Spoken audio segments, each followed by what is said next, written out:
Thank you for tuning in and welcome back to Real Estate Advice. In today's video, we're taking a look at buyer's agents versus listing agents.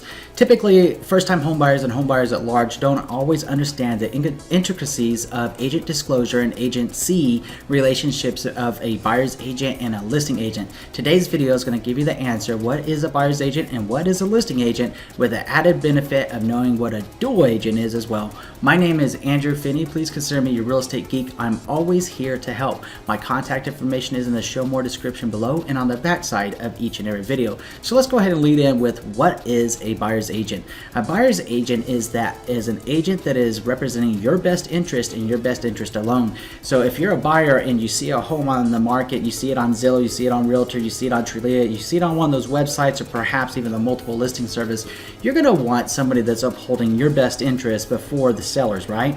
So that's what a buyer's agent is going to do. A buyer agent is going to have fiduciary duties to be obedient, loyal, to give you full disclosure, to maintain your confidence, to be accountable, and also give you what's called reasonable skill and care in representing your best interest. And having your own buyer agent, you'll have the peace of mind of knowing that you're working with an agent that's representing your interest and your best interest and helping you find the right home for you with the goals that you have in mind for your new home. If you have any questions about that, please let me know. So let's go into what is a listing agent. A listing agent is an agent that is responsible to the seller. Just like the buyers are going to have fiduciary duties to the seller and the seller alone.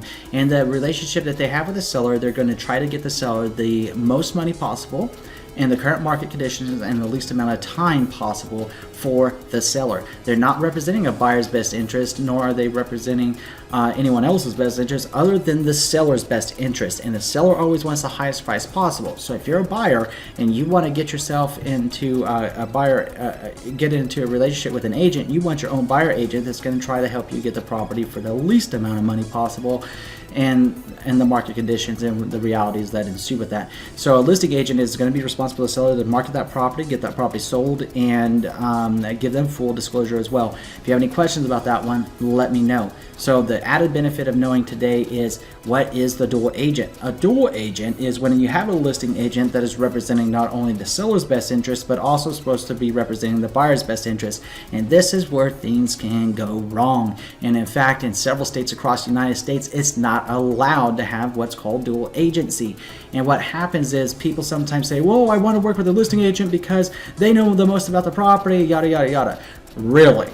Well, get over it, because if you're working with a listing agent, they're on the hook first and foremost to the seller's best interest. And when you get yourself involved, and they're supposed to also now give you fiduciary duties to represent your best interest, now you have a conflict of interest. How can any one person represent two opposing sides' best interest at the exact same time?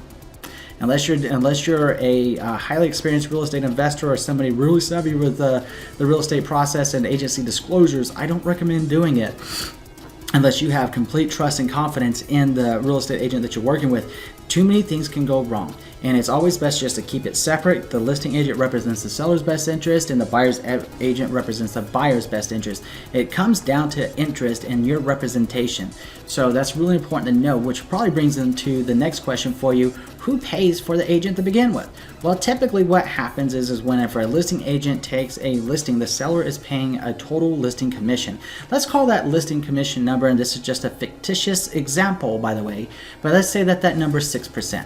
If that number is 6%, then you cut it in half, and typically that's what the listing agent is offering the buyer brokerage agent. So you'd have 3% going to the listing side and 3% going to the buyer side. You, the buyer, don't pay for that. The seller is paying for that. So if you're going to get free representation essentially and get your best interest represented as a buyer, wouldn't you want your own buyer's agent? You would, wouldn't you? And if you're a seller, you'd want your listing agent representing your best interest and not feeling like they're representing a buyer's best interest over yours, especially if they're looking to reduce the price and everything else. It's best to have separation in between those two to keep everything clean, concise, clear, and communication open and honest at all times. So going back to, are dual agents a good idea or a bad idea? That's really going to come up to you and the way that you want to make your decision. In a lot of places, it would just seem like it's very difficult to represent two separate opposing parties' best interests at the exact same time in the same deal. Just think about that. How would you be able to do it if you were representing a seller and buyer? Think about it. And then that'll better answer your question. Now, I always recommend for a buyer's agent that you want to find a certified residential specialist designation with that agent, and you also want to see if they have an accredited buyer's representative. If so, you know that you're working with an agent that knows what they're doing and that is going to be ready to help you and assist you and give you all the disclosure, and they're going to have the home buying process mastered to help you find your new home. If you're a seller, you want to look for a certified residential specialist, and you want to be looking for a seller's representative specialist to know that they are on top of their game as it comes to marketing your property, getting the property out there, negotiating offers, and helping you get the best deal possible.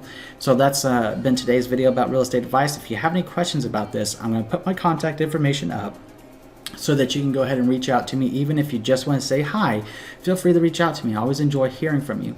If you learned something new from this video, I'm going to ask you to do 3 things. Number 1, please subscribe to the channel. Number 2, please like this video. And number 3, please share this video around with someone you know is going to be able to help. Thank you for watching today. We'll see you next week with real estate advice. Enjoy a fabulous day.